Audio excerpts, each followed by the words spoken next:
से कहो, दिल से सुनता।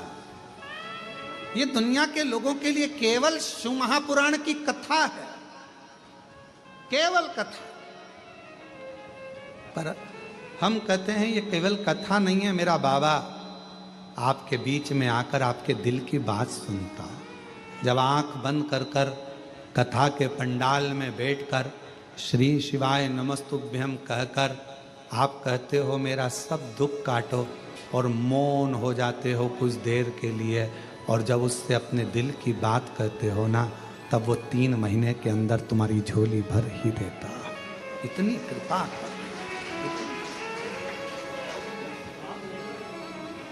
क्यों डरे? फुल कॉन्फिडेंस के साथ, भगवत भजन के साथ, स्मरण के साथ, भक्ति के साथ आगे बढ़ो। आपने कोई गलत तो कृत्य नहीं किया, स्मरण करा। शिव के मंदिर जाओ तो छाती ठोक कर जाओ, मेरा बाप मेरा बाबा। मित्र कहेंगे तू भी त्रिपुंड लगाने लगा, तू भी तिलक लगाने लगा, तू भी हाथ में कलेवा मारने लगा, तू भी शिव जी का नाम लेने लगा, तू भी गले में रुद्राक्ष पहनने लगा। छाती ठोक कर बोलो ये मेरा बाप है। फूल की माला जगत को पसंद आती है और रुद्राक्ष की माला जगदीश को पसंद आती है। फूल की माला जगत के लोगों को पसंद आएगी और रुद्राक्ष की माला जगदीश को पसंद आएगी।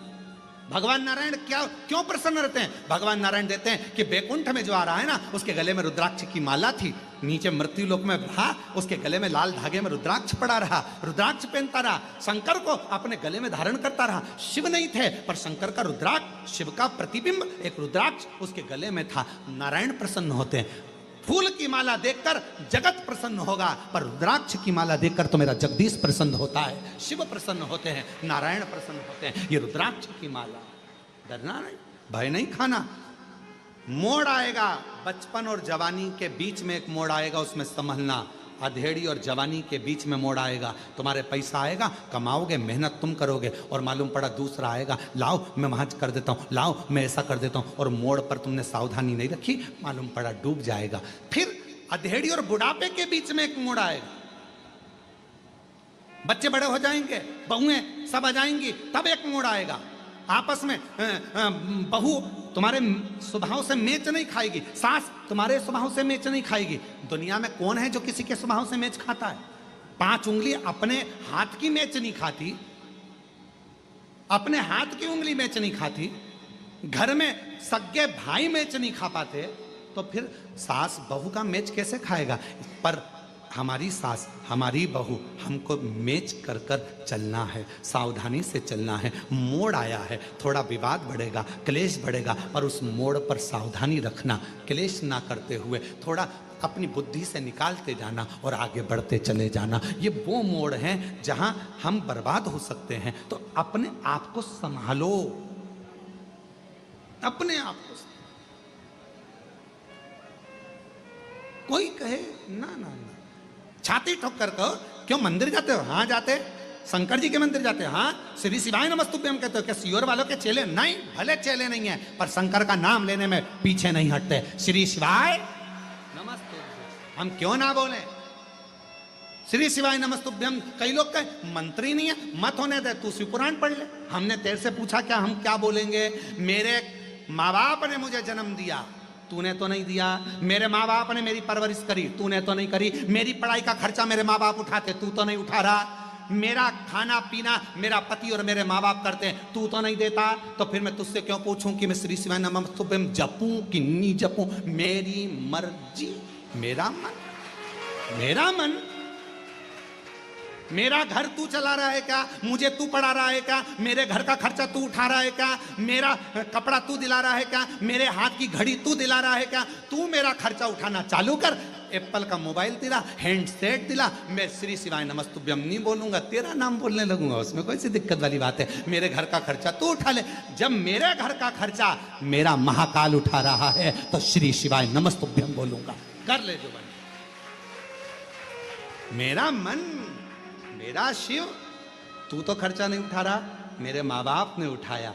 मेरे पढ़ाई का खर्चा, मेरी मम्मी मुझे गोदी में लेके बैठी रही, मुझे टीका लगा, इंजेक्शन, मेरी माँ रात भर नहीं सोई, मेरे पापा नहीं सोए, मेरा खर्चा मेरे माँ बाप उठाएं, पढ़ाई का खर्चा माँ बाप उठाएं, और सुनूं तेरी कि ये मत बोलो वो मत बोलो, ऐसे पानी मत पियो वैसे पानी मत पियो, मंदिर मत जाओ, बेलपत्र मत खाओ, ये मत करो वो मत करो।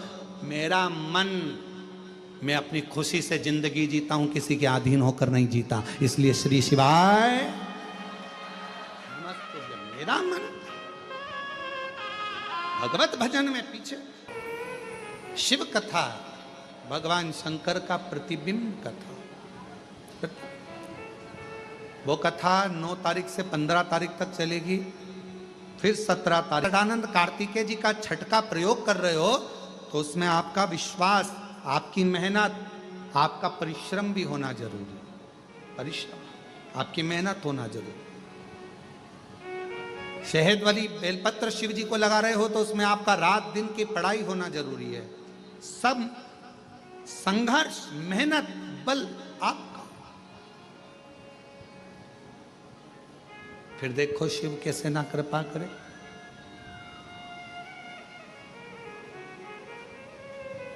बचपन और जवानी के बीच में एक मोड़ आता है, जवानी और अधेड़ी के बीच में एक मोड़ आता है, अधेड़ी और बुढ़ापे के बीच में एक मोड़ आता है।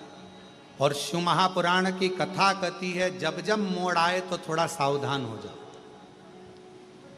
सीधी रोड पर गाड़ी भले तुम्हारी 100 पर चल रही हो, 80 पर चल रही हो, पर देखा मोड़ है, थोड़ा गाड़ी को स्लो कर लो, ध्यान रखो, निगाह हटी, दुर्घटना।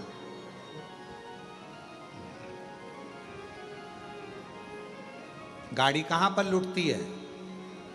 सीधी सीधी रोड है तो गाड़ी कभी नहीं लूटी जाएगी। लूटने वाला गाड़ी को कहां लूटता है? थोड़ा मोड़ आता है, गाड़ी स्लो होती है, मोड़ पर गाड़ी को लूटा जाता है, घाटी पर गाड़ी को लूटा जाता है। इसलिए लूटने वाले वहां वहां खड़े होते हैं, सीधी रोड पर नहीं खड़े होते, मोड़ पर।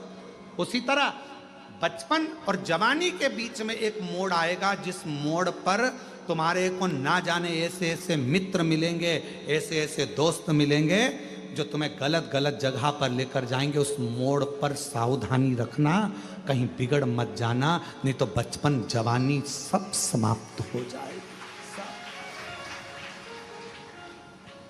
अधेड़ी और बुढ़ापे के बीच में एक मोड़ आएगा, जवानी और अधेड़ी के बीच में एक मोड़ आएगा। उस मोड़ पर सावधान रहना। कई लोग मिलेंगे, हम तुम्हारे पैसे को 4 गुना कर देंगे, एक काम करो हमारी कंपनी में पैसा लगाओ। कोई कहेगा डब्बे में पैसा लगाओ, कोई कहेगा शेयर मार्केट में पैसा लगाओ, मैं तुम्हारे पैसे को 4 गुना कर दूंगा। उस मोड़ पर सावधानी रखना। पैसा आता है पर कैसे जाता है मालूम ही नहीं पड़ पाता। इसलिए किसी पर भरोसा ना करते हुए, आजकल ये ऑनलाइन ठगी हो रही है, ऑनलाइन ठगी हो रही है। ओटीपी आएगा, बताओगे, पैसा चले जाएगा। जरा सा किसी ने फोन करके डरा दिया, मैं तुम्हें डरा रहा हूं, तुम्हारा लड़का यहाँ बंद है, वो बंद है, ऐसा हो गया। कोई तुम्हारे ऊपर मालूम पड़े केस लगाने का प्रयास करेगा, कोई तुम्हारे को डराने का प्रयास करेगा, कोई तुमसे धन लेने का प्रयास करेगा, दबाव बनाएगा धन लेने के लिए, संपदा लेने के लिए। डरना नहीं, डरोगे तो बढ़ नहीं पाओगे। डर व्यक्ति को आगे नहीं बढ़ने देता। इसलिए अपने ऊपर विश्वास कर कर, अपने पर फुल कॉन्फिडेंस कर कर, शिव को 1 लोटा जल चढ़ाकर, किसी के कहने में ना आकर, अपने माँ बाप का कहना मानकर, बुजुर्गों का कहना मानकर आगे बढ़ते चले जाओ और मेहनत करते चले जाओ। डर नहीं है। थॉमस की कथा सुनी आपने? थॉमस की, एक बालक था थॉमस, स्कूल में पढ़ता था, छोटा सा था। स्कूल के टीचर ने उसको बुलाया, एक पत्र पकड़ा कर दे दिया कि ये तुम्हारे घर पर दे देना माँ बाप को। थॉमस पत्र लेकर अपने घर चले गया। मम्मी को कहा, माँ ये पत्र टीचर ने दिया। टीचर, माँ ने कहा ला मुझे दे पत्र। पत्र को माँ ने पढ़ा, अपने बच्चे को गले लगाया। गले लगाकर माँ बोली, बेटा थॉमस। हाँ माँ। जी माँ। माँ पत्र में टीचर ने क्या लिखा है? माँ बोली, बेटा टीचर ने लिख के दिया है, तुम्हारा बच्चा पढ़ने में बहुत होशियार है, बहुत विद्वान है। कोई बड़ा स्कूल देखो अच्छा स्कूल देखो, उसमें इस बच्चे का एडमिशन कराओ और इस बच्चे को पढ़ाओ। हमारा स्कूल इतने विद्वान बच्चे के लिए नहीं हो सकता, ठीक है। बच्चे को माँ ने खुद घर में पढ़ाया, खुद पढ़ाया। स्कूल बच्चे को माँ ने घर में पढ़ाया। बच्चा इतना विद्वान हो गया, इतना विद्वान हो गया, इतना विद्वान हो गया, जिस थॉमस ने तुम्हारे घर में जो बल्ब लगता है ना, उस बल्ब का आविष्कार कर लिया। तुम्हारे घर में लाइट का जो बल्ब लगता है, उसका आविष्कार थॉमस ने करा। थॉमस ने इतनी विद्वत्ता रखी कि उस बल्ब का आविष्कार थॉमस ने कर लिया। थॉमस की मां, और आज मुझे आविष्कारी बना दिया। आविष्कारी, थॉमस की मां जैसी मां आप भी हो। जगत की सारी मां थॉमस की मां जैसी है। किसी ने आकर कह दिया, देवरानी ने कह दिया तुम्हारा बच्चा पढ़ने में होशियार नहीं है, जेठानी ने कह दिया तुम्हारा बच्चा ऐसा है, मोहल्ले के लोगों ने कह दिया तुम्हारा बच्चा ऐसा है। आप अपने बच्चे पर विश्वास करना। अच्छी एजुकेशन, अच्छी विद्वत्ता एक मां अपने बच्चे को करा सकती है। किसी ने कह दिया तुम्हारे बच्चे में अक्ल नहीं है, तो बच्चा मूर्ख होता चले जाएगा। तुम्हारा बच्चा चल नहीं सकता, मेरा बच्चा चलेगा। कोई ना कहा तुम्हारा बच्चा बोल नहीं सकता, मेरा बच्चा बोलेगा। उस बच्चे को खूब प्रैक्टिस कराओ, खूब पढ़ाओ, खूब पढ़ाओ। और लोग कहते थे कि तुम्हारा बच्चा मूर्ख है, एक दिन ऐसी विद्वत्ता आएगी कि तुम्हारा बच्चा एक सिंहासन पर बैठकर ज्ञान दे रहा हो। विद्वत्ता अपने बच्चे में वो बल उत्पन्न करिए।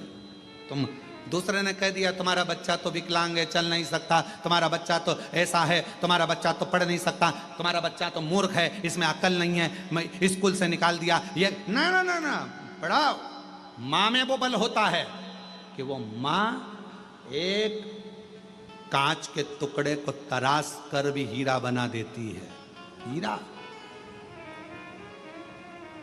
गुण है मां में। कोई कह दिया तुम्हारे बच्चे में अकल नहीं, वो मूर्ख है, मंद बुद्धि है, ये चलेगा। हमारे पास कई लोग आते हैं, कई लोग व्यासपीठ पर आते हैं, उनके पत्र हम पढ़ते हैं कि डॉक्टर ने कहा था ये बच्चा चलेगा नहीं, कोई ने कहा ये बच्चा ऐसा हो गया, कोई ने कह दिया ये बच्चा। पर मां, सियोर वाला महाराज नहीं, मां में वो बल था। उस मां ने उस बच्चे के साथ इतनी मेहनत करी, इतनी मेहनत करी कि वो बच्चा एक दिन ठीक होकर ही रहा और मां की जिद पूरी हो गई। जिद पूरी। मेहनत तो करना पड़ेगी, थोड़ा परिश्रम करना पड़ेगा। सियोर वाला महाराज नहीं आएगा। सियोर वाला महाराज तुम्हारे पास में नहीं पहुंचेगा। आप सियोर वाले महाराज पर बिल्कुल भरोसा मत करो कि तुम्हारे दुख की घड़ी में सियोर वाला महाराज खड़ा होगा। ना, तुम्हारी दुख की घड़ी में सियोर वाला महाराज नहीं, सियोर वाले महाराज की शिव महापुराण और कुबेरेश्वर महादेव खड़ा होगा। सियोर वाला महाराज नहीं आएगा, शंकर आएगा, शिव आएगा। जो कथा तुमने सुनी है, जो तुम्हारे दिल में बैठी है, विश्वास कर कर। थॉमस की मां ने पत्र पढ़ा, पत्र में लिखा था ये बच्चा मूर्ख है, ये मानसिक विकलांग है, इस बच्चे को हमने निकाल दिया। मां ने पत्र को उठाकर पेटी में डाल दिया। मां बच्चे थॉमस को पढ़ाने लगी, इतना पढ़ाया कि उस थॉमस ने बल्ब का आविष्कार कर लिया। इतना पढ़ा। तुम में बल है, कोई दूसरा नहीं करेगा। हमने उन महाराज जी ने हमारी पत्रिका देख ली, कह दिया इसके तो भाग्य में कुछ नहीं लिखा, तो तुमने मान लिया भाग्य में नहीं लिखा। किसी ने कह दिया तुम्हारा घर की सीढ़ी बेकार है, तुमने मान लिया सीढ़ी बेकार है। किसी ने कह दिया तुम्हारे हाथ की रेखा बेकार है, तुमने मान लिया हाथ की रेखा बेकार है। हाथ की रेखा बदलने का बल भी तुम्हारे हाथ में है, भाग्य की रेखा बदलने का बल भी तुम्हारे हाथ में है। तुम शंकर पर एक लोटा जल चढ़ाकर मेहनत करना चालू करो, अच्छा अच्छा भाग्य पलट जाता है। अच्छा अच्छा भाग्य ढेर मिलेंगे भाग्य बताने वाले। पहले तो मेले में भी भाग्य बताने वाले बहुत आते थे। बोलो बोलो, सही है कि गलत है? हमारे यहाँ गणेश जी का मेला भराता था, वहां पर भी भाग्य बताने के लिए गधा आता था। कायरे रविंद्र, सही है कि गलत है? हमारे यहाँ गणेश जी का मेला भराता था, उसमें भाग्य बताने के लिए गधा आता था। चारों तरफ लोग खड़े होते थे, गधा घूमता था बीच में, वो गधा भी भाग्य बता देता था। तो भाग्य बताने वाले तो ढेर मिलेंगे, पर भाग्य बताने वाला नहीं, भाग्य पलटने वाला चाहिए तो समझ में आता। कोई भी भाग्य बता देगा। देर भाग्य पलटे कौन? हमारे गणेश मंदिर पे खूब आते भाग्य। हाँ, कई कई जगह तो रोडों पर भी बैठे रहते हैं तोता लेके। बोलो बोलो, सही है कि गलत है? तोता भी भाग्य बताता है। एक पर्ची उठा के लाएगा मुंह में, फिर वो भाग्य बता। तो भाग्य बताना अलग बात है, भाग्य पलटना अलग है। और भाग्य पलटने का बल किसी में नहीं है, केवल आपकी मेहनत में, आपके परिश्रम में और शिव जी के एक लोटे जल में भाग्य पलटने का बल है। भाग्य पलटने का बल केवल शंकर के एक लोटा जल में है, एक लोटा जल। इसलिए महादेव नमन चरणों में स्वीकार कीजिए, सबका किया है मेरा भी उद्धार कीजिए, उद्धार कीजिए। है त्रिपुंडधारी, है त्रिशूलधारी, है त्रिपुंडधारी, है त्रिशूलधारी। चरणों में तेरे बाबा जी पावन है चारों धाम, तेरी देव करते वंदना, पूजे हैं सीताराम।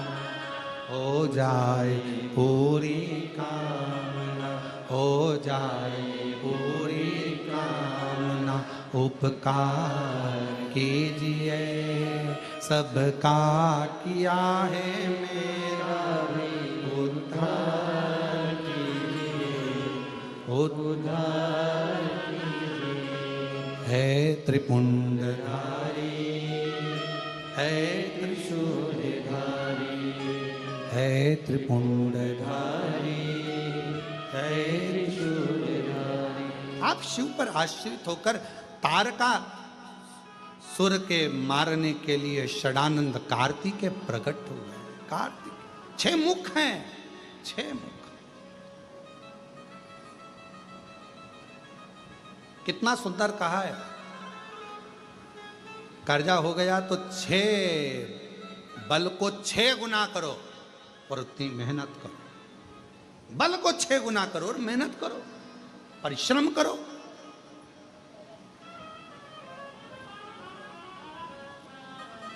हम कहां कर पाते? सबको धन चाहिए, कहीं से भी आए, और कहीं का ऐसा महाराज मिल जाए जो नीचे से गड़ा हुआ निकाल दे, तो वो महाराज सबसे अच्छा। भाई मेरे, बीमारी आई है,